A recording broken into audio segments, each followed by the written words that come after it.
আসসালামু আলাইকুম প্রিয় বন্ধুরা, কেমন আছো সবাই? আশা করছি যে যেখানে আছো সবাই সুস্থ আছো, ভালো আছো। আজকে আমি তেলের পিঠা রেসিপিটি করে দেখাবো। দেখো কত সুন্দর হয়েছে আমার পিঠাগুলো। এর মধ্যে অনেকের মধ্যে অনেকে পিঠা বানানোর মধ্যে অনেক বেটার থাকে। দেখো আমার পিঠাগুলো কত সুন্দর হয়েছে, ফুলকো ফুলকো। আমি কিভাবে এই রেসিপিটি করি আমি সেটাই আজকে তোমাদের সাথে শেয়ার করব। তোমরা প্লিজ ভিডিওতে একটা লাইক দিয়ে দেখাটা কন্টিনিউ করো। কথা না বলে চলে যাই মূল রেসিপিতে। আমি এখানে গ্যাসের উপরে কড়াই বসিয়ে দিয়েছি, তার মধ্যে দিয়ে দিয়েছি 1 কাপ চিনি আর 1 কাপ পানি। এটাকে আমি এভাবে নেড়েচেড়ে গুলিয়ে নেব। আর চুলার আঁচটা মিডিয়ামে রেখেছি। দিয়ে দিচ্ছি সামান্য লবণ। অনেকেই মিষ্টিতে লবণ ব্যবহার করে না, তো আমি একটুখানি দিলাম লবণটা দিলে আসলে মিষ্টিটা একটু ভালো লাগে, স্বাদ হয়। এভাবে নেড়েচেড়ে চিনিটা আমি গলিয়ে নিচ্ছি। চিনি এবং লবণ যাতে ভালোভাবে গুলিয়ে পানির সাথে মিশে যায়, তার জন্য এভাবে একটু নেড়েচেড়ে দিতে হবে।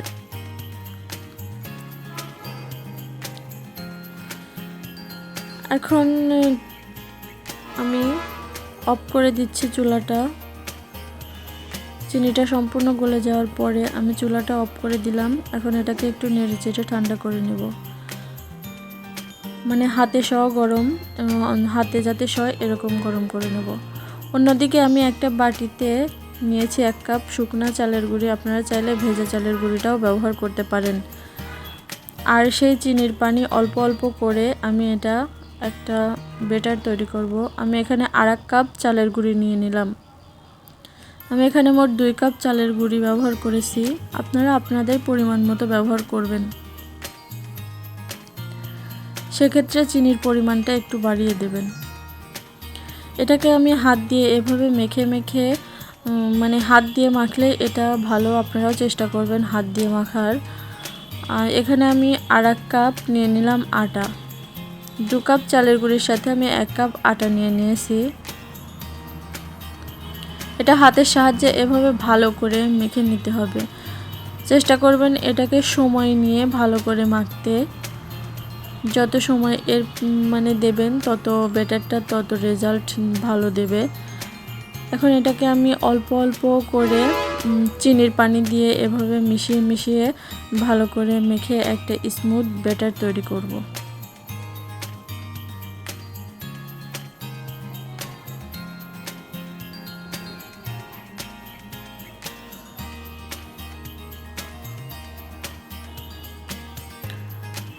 দেখুন আমি এভাবে ব্যাটার তৈরি করে নিয়েছি। এটাকে আমি এখন আধা ঘন্টার জন্য রেস্টে রেখে দেব।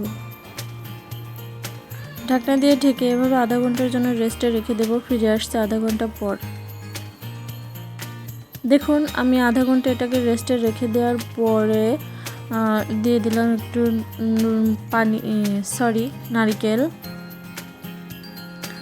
নারকেলটা দেওয়ার পরে একটু নেড়েচেড়ে, আপনাদের যদি মনে হয় যে গোলাটা একটু ঘন হয়ে গেছে সেক্ষেত্রে আর একটু নর্মাল পানি ইউজ করতে পারেন।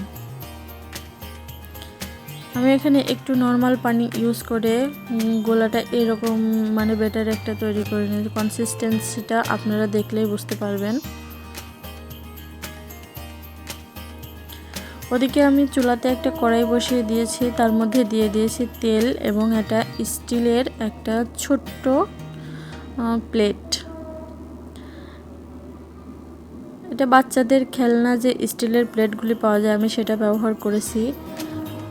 আপনারা চাইলে যে কোনো স্টিলের কৌটার মুখও ব্যবহার করতে পারেন। তেলটা যখন সম্পূর্ণ গরম হয়ে যাবে তখন আমি এই পিঠার ব্যাটারটা এর মধ্যে দিয়ে দিয়েছিলাম। দেখুন আমি প্রথমটা এরকম করে দিয়েছিলাম, পরেরটা আমি তেল ঝরিয়ে তারপরে প্লেটের উপর দেব। প্রথম পিঠাটা মাশাআল্লাহ অনেক সুন্দর হয়েছে। এখন দ্বিতীয় পিঠাটা বানাবো। এভাবে করে একটু ব্যাটার ঢেলে দিয়ে তারপর একটা খুন্তির সাহায্যে আমি এটাকে নামিয়ে দিলাম তেলের মধ্যে।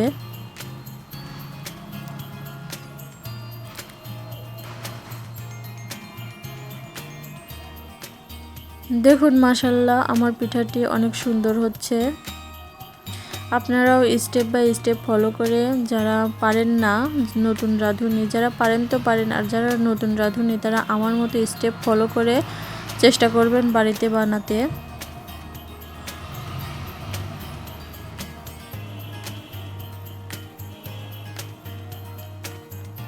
অনেকেই অনেকভাবে এই পিঠাটি বানিয়ে থাকে, তো আমি এভাবে এটা বানাই।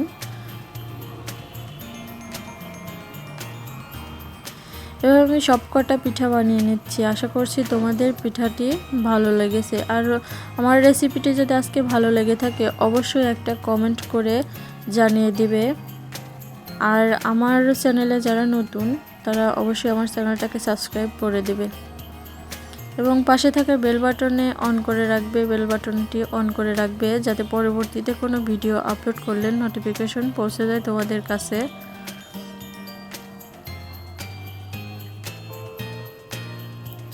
এভাবে আমি সবগুলো পিঠা বানিয়ে নিচ্ছি।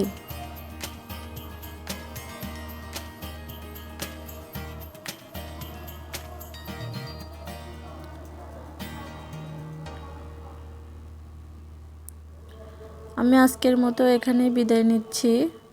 চলে আসবো অন্য কোনো দিন অন্য কোনো রেসিপি নিয়ে। ততক্ষণ সবাই সুস্থ থাকবেন, ভালো থাকবেন। সবাইকে আসসালামু আলাইকুম।